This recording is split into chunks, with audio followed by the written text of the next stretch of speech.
السلام علیکم ورحمۃ اللہ وبرکاتہ۔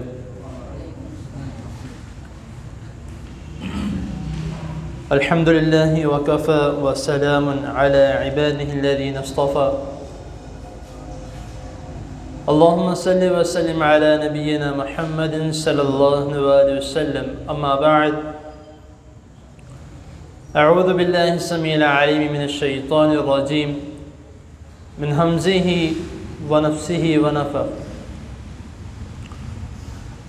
وما قدر اللہ حق قدره، صدق اللہ۔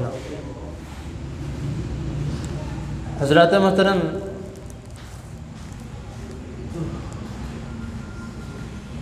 اللہ تعالیٰ کی توفیق سے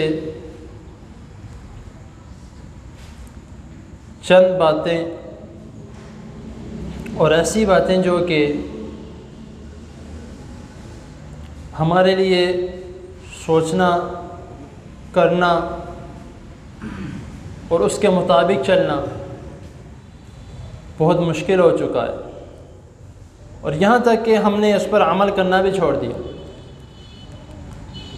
سب سے پہلے جو ابھی میں نے ایک آیت کریمہ کا چھوٹا سا، بالکل چھوٹا سا حصہ آپ کے سامنے تلاوت کیا ہے، یہ ایک ایسا حصہ ہے کہ اگر اس کے متعلق سوچا جائے تو یہ ہمارے لیے بہت ہی افسوس کی بات ہے، یہاں تک کہ ہماری روح کام جاتی ہے کہ اللہ رب العزت یہ فرما رہے ہیں کہ وما قدر اللہ حق قدری، کہ اللہ رب العزت کی اسی طرح قدر ہی نہیں کی جس طرح کرنی چاہیے تھی۔ اب میں تھوڑے دنیاوی لحاظ سے اس بات کو آگے چلاتا ہوں کہ ایک استاد یا ایک ڈاکٹر ہی کسی مریض کو دیکھتا ہے اور اس ڈاکٹر کی وجہ سے، یعنی کہ اس کے علاج کی یا جو بھی اس نے دوائیاں وغیرہ دی کرنے کراتے، وہ مریض جو ہے وہ صحت یاب ہو کے گھر آ جاتا ہے، تو وہ ڈاکٹر کہیں پہ دکھے اس کو سلام کے بغیر آگے نہیں جاتے۔ آپ دیکھ لیں، بے شک وہ ڈاکٹر کہیں پر بھی دکھ جائے اس کو سلام کیے بغیر آگے نہیں جاتے۔ کیونکہ اس نے آپ کے مریض کا علاج کیا تھا، اب وہ صحت یاب آپ کے گھر میں موجود ہے۔ اس نے تو صرف علاج کیا ہے، اس نے باقی تو کوئی کام نہیں کیا، صرف علاج کیا، لیکن وہ ذات جس نے پیدا کیا ہے اس کی ہم قدر کیوں نہیں کرتے؟ ایک دو دن پہلے میں ایک ویڈیو دیکھ رہا تھا جس میں سائنس کے مطابق، ہو سکتا ہے ان کا بھی جو انہوں نے اندازہ لگایا ہے وہ غلط ہو، لیکن ان کے مطابق وہ بتاتے ہیں کہ انسان دن میں اتنی دفعہ سانس لیتا ہے، اتنی دفعہ سانس لیتا ہے جس کی گنتی کرنا بھی مشکل ہے۔ لیکن آپ ہاسپٹلز میں چلے جائیں، وہاں پر ایک دن کا جو آکسیجن لگایا جاتا ہے، آکسیجن سلنڈر لگایا جاتا ہے، وہ ایک دن کا ہزاروں میں خرچہ ہے۔ لیکن ذرا اس بات پہ توجہ کی جائے کہ اللہ رب العزت جب سے پیدا ہوا ہے انسان، تب سے لے کر اس کے مرنے تک جتنے اس نے سانسیں لی ہیں، اللہ تعالیٰ نے یہ کہا ہو کہ اس کی مجھے پے کرو، کتنا تو مرا ہو گیا۔ کبھی کوئی حدیث میں، قرآن مجید میں، کیونکہ اللہ رب العزت نے ہم سے کلام کرنی ہے قرآن مجید کے ذریعے یا رسول اللہ صلی اللہ علیہ وسلم کے ذریعے، احادیث سے، کسی بھی حدیث میں یا قرآن مجید کی آیت میں اللہ رب العزت میں اس کا اللہ تعالیٰ نے مطالبہ کیا ہو کہ تمہیں اتنی سانسیں دی ہیں، اس عمر سے لے کے اس عمر تک،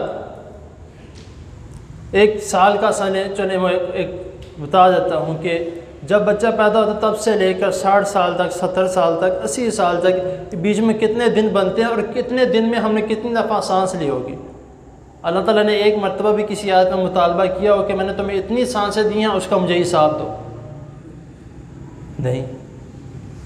اور ایک دن میں کتنی مرتبہ دل دھڑکتا ہے، اللہ رب العزت نے اس کا حساب لیا ہو۔ ڈاکٹرز وہ جو لگاتے ہیں، کیا کہتے ہیں اس کو، کیا کہتے ہیں اس کو، پیس میکر، وہ لگاتے ہیں، لاکھوں روپے کا آتا ہے اور اس کا بھی کوئی بھروسہ نہیں کب بند ہو جائے. لیکن یہ اللہ تعالیٰ نے جو اندر پرزہ لگایا ہے چلتا رہتا ہے. اور کتنے کلو روز کا خون جو ہے یہ انسان کے جسم میں ڈیولپ کرتا ہے، آگے پاس کرتا ہے، ہڈیوں میں جاتا ہے، ناڑوں میں جاتا ہے. اور ان ناڑوں کے متعلق یاد آ گیا کہ جو ہماری نبض ہے، نبض، وہ کہتے ہیں کہ اگر انسان کی جتنے بھی وینز ہیں اس کے جسم میں، اس کو ملا دیا جائے تو پتہ نہیں کتنے ہزار کلومیٹر اس کی وینز بن جاتی ہیں. ہر ایک وین کا اللہ تعالیٰ نے ایک اپنا عمل رکھا ہے. کوئی سمجھ نہیں سکتا اس نظام کو. کھانا اندر جاتا ہے، اللہ تعالیٰ نے اس کو ہضم کرنے کے لیے مشین اندر اپنی طرف اللہ تعالیٰ نے بنائی ہے.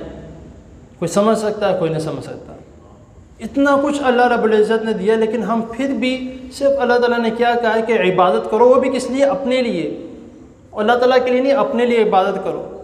جب اللہ رب العزت نے جنت اور جہنم کو بنایا تو حضرت جبرائیل علیہ السلام سے کہا کہ یہ میں نے جنت بنائی ہے اور یہ جہنم بنائی ہے. تو حضرت جبرائیل علیہ السلام کیا فرماتے ہیں کہ اللہ تعالیٰ آپ نے یہ بنائی ہے جہنم، اس میں آگ ہے، ادھر کون آنا چاہے گا؟ ادھر تو کوئی بھی نہیں آئے گا. تو یہ آپ نے جنت بنائی ہے، اتنی خوبصورت ہے، سارے تو ادھر ہی آئیں گے. لیکن جب اللہ رب العزت نے اوپر یہ لگا دیا گیا کہ فلاں عمل کرو گے جنت میں جاؤ گے، فلاں عمل کرو گے، حضرت جبرائیل علیہ السلام کہتے ہیں اب تھوڑا مشکل ہے کہ کون کون جنت میں جائے گا. تو جنت میں جانے والے اللہ تعالیٰ نے ہمیں اعمال بتائیں کہ یہ کام کرو جنت میں جاؤ گے. یہ میں صبح ایک حدیث پڑھ رہا تھا، اس میں یہ لکھا تھا کہ رسول اللہ صلی اللہ علیہ وسلم فرمایا کہ اللہ تعالیٰ فرماتے ہیں کہ انسان کے ذہن میں کوئی خیالات آتے ہیں اپنی طرف سے یا شیطان ڈال دیتا ہے، اللہ تعالیٰ اس کو بھی معاف کر دیتے ہیں تب تک کہ جب تک وہ خیالات انسان اس کے مطابق عمل نہیں کر لیتا یا کسی کے سامنے اس کو بول نہیں دیتا. اور اپنے اندر اللہ تعالیٰ اس کو بھی معاف کر دیتا ہے کہ یار کوئی نہیں، انسان ہے، بشرطِ انسان آ جاتا ہے اس کے دماغ میں، کوئی مسئلہ نہیں. اللہ تعالیٰ وہ بھی معاف کر دیتے ہیں. اللہ تعالیٰ نے ہر ایک عمل کے مطابق، ہر ایک عمل کے ذریعے اللہ تعالیٰ نے کوئی نہ کوئی گناہ کی معافیاں رکھی ہے. یہ بھی کر دوں گا میں، یہ بھی کر دوں گا، وہ بھی کر دوں گا، تم بس کیا کرو؟ عبادت کرو. لیکن ہم وہ عبادت سے بالکل دور جا چکے ہیں. ادھر اذان کی آواز آ رہی ہوتی ہے، ہم اپنے کام میں مصروف ہیں کہ کوئی نہیں بعد میں پڑھ لیں گے، تھوڑی دیر بعد پڑھ لیں گے، عشاء کے ساتھ پڑھ لیں گے. اب میں کئی ایسے لوگوں کو بھی جانتا ہوں کہ میں کہتا رہتا ہوں کہ بھائی نماز پڑھ لو. ہم رات کو اکٹھی پڑھتے ہیں ساری گھر جا کے، رات کو چاروں نمازوں اکٹھی گھر جا کے ہم پڑھتے ہیں. وہ نماز نہیں ہے، وہ مذاق ہے، اس کو نماز نہیں کہیں گے. ہم اللہ تعالیٰ کی عبادت کرنی ہے، اللہ تعالیٰ پہ احسان نہیں کرنا. عبادت کرے، اس کا حق ادا کرے. اللہ تعالیٰ آپ کو بنایا ہے، اللہ تعالیٰ آپ کو ہر چیز مہیا کر رہے ہیں، ہر چیز آپ کو ملتی ہے، نعمتیں بھی ہیں، کتنی نعمتیں ہیں، بے شمار نعمتیں، اس کی گنتی نہیں کر سکتے. سعودی عرب میں جو ہوتا ہے اس کو شلجم یا اس کے علاوہ اور بھی اس طرح کی کئی سبزیاں ہیں، کدو ہے، ایک سبزی پڑی ہے اس کی کئی قسمیں اور وہاں پہ پڑی. شملہ مرچ ہے، ادھر میں دیکھ رہا تھا ہمارے اکثر یہاں پہ ایک ہی رنگ کی ملتی ہے، کئی اور جگہ میں مل جاتی ہے، تھوڑی لال رنگ کی بھی مل جاتی ہے. وہاں پر 4 سے 5 رنگ کی پڑی ہے، ایک لال پڑی ہے، ایک پیلی پڑی ہے، ایک سبز پڑی ہے، ایک اور مکس رنگ کی تھی، ایک وہ پڑی ہے. یعنی کہ اللہ تعالیٰ نے اتنی نعمتیں بنائی کس کے لیے؟ انسان کے لیے، کہ تم کھاؤ پیو شکر کرو. لیکن ہم نہ تو شکر ادا کرتے ہیں. اور پھر ایک بڑی نقطے کی بات یہ ہے، کھاتے بھی تو سارا کچھ ہیں لیکن شکر کیسا کرتے ہیں کہ وہ فلاں بابا جی کی طرف سے ہمیں ملا تھا، میں فلاں جگہ پہ گیا تھا، فلاں دربار میں ملا تب مجھے ہی ملا. لیکن جب کوئی مصیبت آ جاتی ہے، جب کوئی مشکل آ جاتا ہے، پھر کہتے ہیں کہ اللہ تعالیٰ ہی سننے والے ہیں. لیکن پھر بھی اللہ تعالیٰ اتنے غفور الرحیم ہے، اللہ تعالیٰ سب جانتے ہیں. لیکن تب یہ کہتے ہیں جا میں نے معاف کر دیا. اللہ تعالیٰ نہیں کہتے. انسان ہے، کسی انسان کے پاس آپ کام کرتے ہو، اس کے پاس سے چلے جاتے ہو، واپس اس کے بعد وہ کہے گا کہ کیوں واپس آئے ہو؟ ادھر سے کام نہیں ملا تبھی میرے پاس واپس آ گیا، ادھر جو لینے گیا تھا وہ نہیں ملا تبھی میرے پاس واپس آ گیا. لیکن اللہ رب العزت نہیں کہتے. اللہ تعالیٰ رسول اللہ صلی اللہ علیہ وسلم فرماتے ہیں کہ اللہ تعالیٰ اتنا خوش ہوتے ہیں کہ جب کوئی بندہ ادھر ادھر پھر کے دوبارہ واپس اللہ تعالیٰ کے پاس آتا ہے، اسے معافی مانگتا ہے، وہ معافی مانگتا ہے، اللہ تعالیٰ اتنا خوش ہوتے ہیں کہ ایک عورت اپنے بچے کے ملنے پر، اس کا بچہ گم ہو جائے، اس کے ملنے پر اتنا خوش نہیں ہوتی جتنا اللہ تعالیٰ اپنے بندے کے واپس آ کے اس کے گناہ کی معافی مانگنے پر خوش ہوتے ہیں۔ لیکن ہم اللہ تعالیٰ کی قدر نہیں کرتے۔ اللہ تعالیٰ نے ہمیں سب کچھ دیا لیکن ہم اس کی قدر نہیں کرتے۔ ایک چھوٹی سی نیکی کرنے پر، آپ راستے میں جا رہے ہیں، ادھر کوئی ٹہنی پڑی ہے، کوئی پتھر کا پیس پڑا ہوا ہے، اس کو آپ اٹھا کے سائڈ پہ کر دیتے ہیں، اس پتھر کو اٹھا کے سائڈ پہ کرنے سے اللہ تعالیٰ کیا فرماتے ہیں کہ میں نے تمہارا جنت کا راستہ آسان کر دیا۔ صرف وہ سائڈ پہ کیا ہے، کوئی اتنا بڑا کام تو نہیں ہے، اس کو تو پاؤں سے بھی مار کے سائڈ پہ کر سکتے، لیکن وہ سائڈ پہ کرنے سے اللہ تعالیٰ یہ فرما رہے ہیں۔ لیکن ہم پھر بھی اللہ تعالیٰ کی قدر نہیں کرتے جس طرح ہمارا کرنے کا حق ہے۔ قدر کرنے سے مراد کیا ہے؟ قدر اگر ساری دنیا بھی مل کے اللہ تعالیٰ کی نافرمانی کرے، اللہ تعالیٰ کو کوئی فرق نہیں پڑنے لگا۔ ساری دنیا بھی مل کے اللہ تعالیٰ کی عبادت کرے، اللہ تعالیٰ کو کوئی فرق نہیں پڑنے لگا۔ قدر کرنے سے مراد یہ ہے کہ اللہ تعالیٰ کے ساتھ کسی کو شریک نہ ٹھہراؤ، اللہ تعالیٰ کی عبادت کرو، صحیح معنوں میں اللہ تعالیٰ کی عبادت کی جائے، اللہ تعالیٰ کے ساتھ کسی کو شریک نہ ٹھہرایا جائے۔ ہم کہتے ہیں کہ بھائی ڈائریکٹ اللہ تعالیٰ سے مانگو، آگے سے ہمیں مسالے کیا سنائی جاتی ہیں وہ ذرا آپ سنیں۔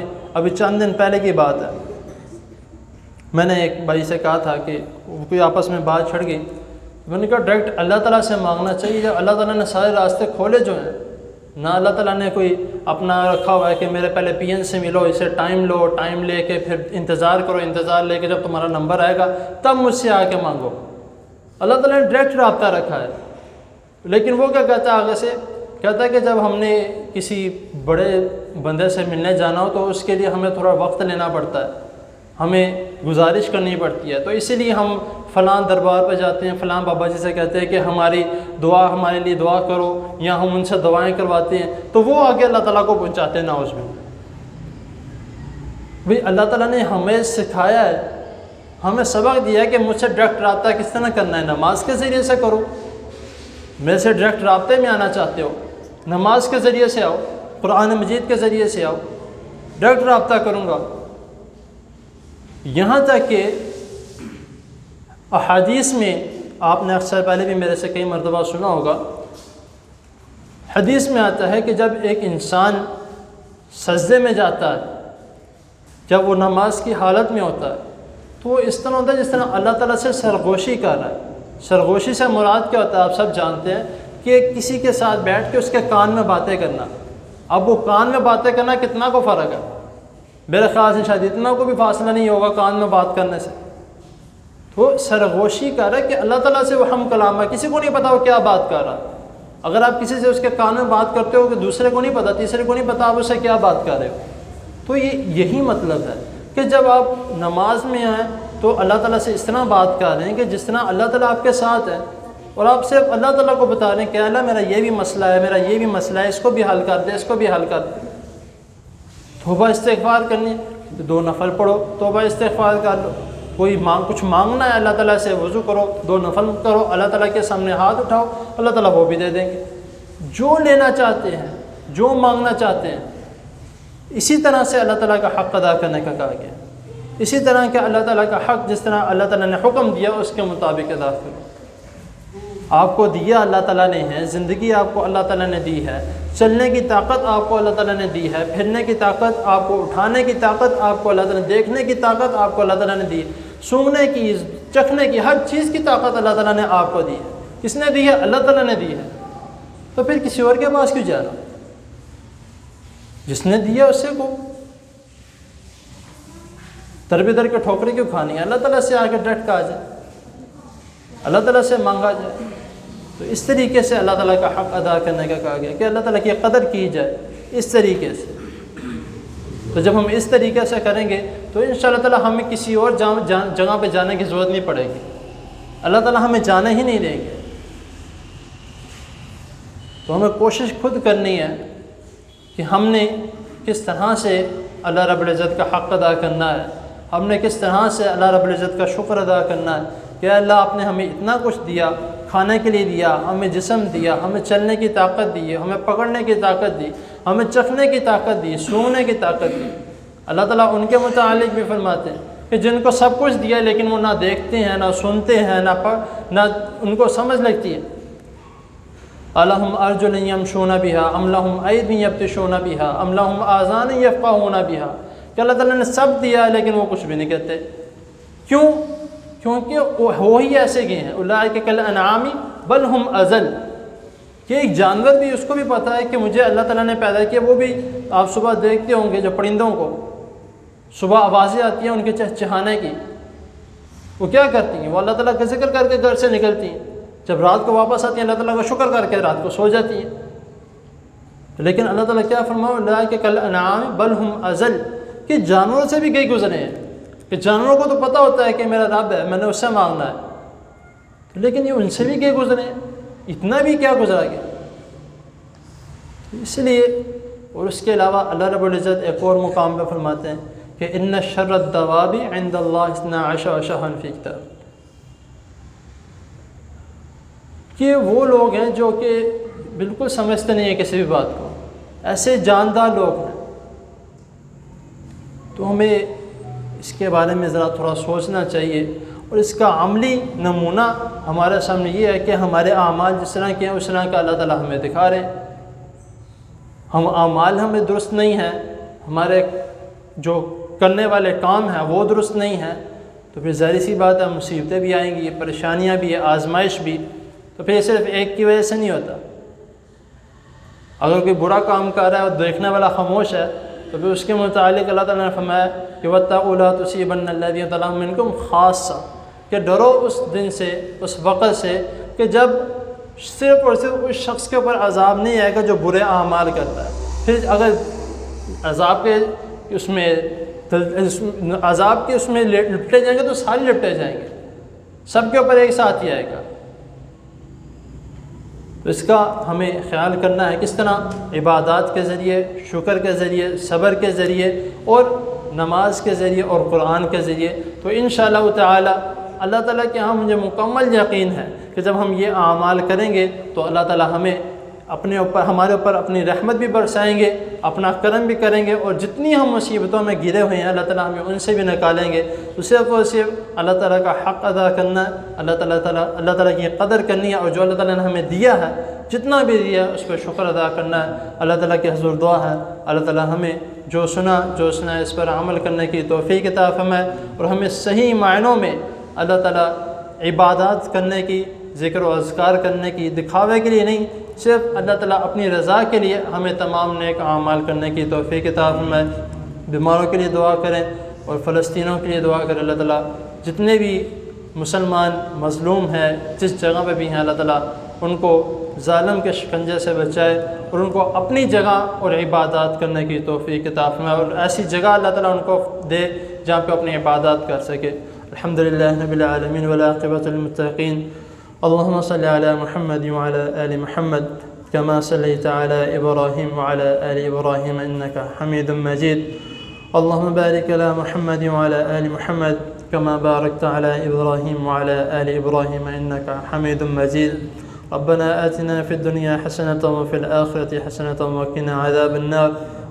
ربنا ظلمنا أنفسنا وإن لم تغفر لنا وترحمنا لنكونن من الخاسرين. يا شافي الأمراض اشف مرضنا ومرضى المسلمين. لا إله إلا أنت سبحانك إني كنت من الظالمين. اللهم اشف مرضنا ومرضى المسلمين.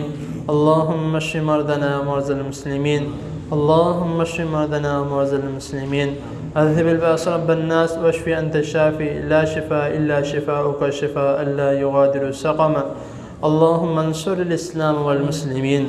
اللهم انصر الإسلام والمسلمين. اللهم انصر الإسلام والمسلمين. اللهم أعز الإسلام والمسلمين. اللهم لا سهل إلا ما جعلته سهلا وأنت تجعل الحزن إذا شئت سهلا.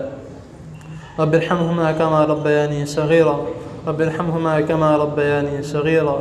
رب ارحمهما كما ربياني صغيرا. اللهم إنا نعوذ بك من جهد البلاء ودرك الشقاء وسوء القضاء وشماتة الأعداء. ربنا تقبل منا إنك أنت السميع العليم، وتب علينا إنك أنت التواب الرحيم. وصلى الله تعالى على خير خلقه محمد وآله وصحبه أجمعين برحمتك يا أرحم الراحمين.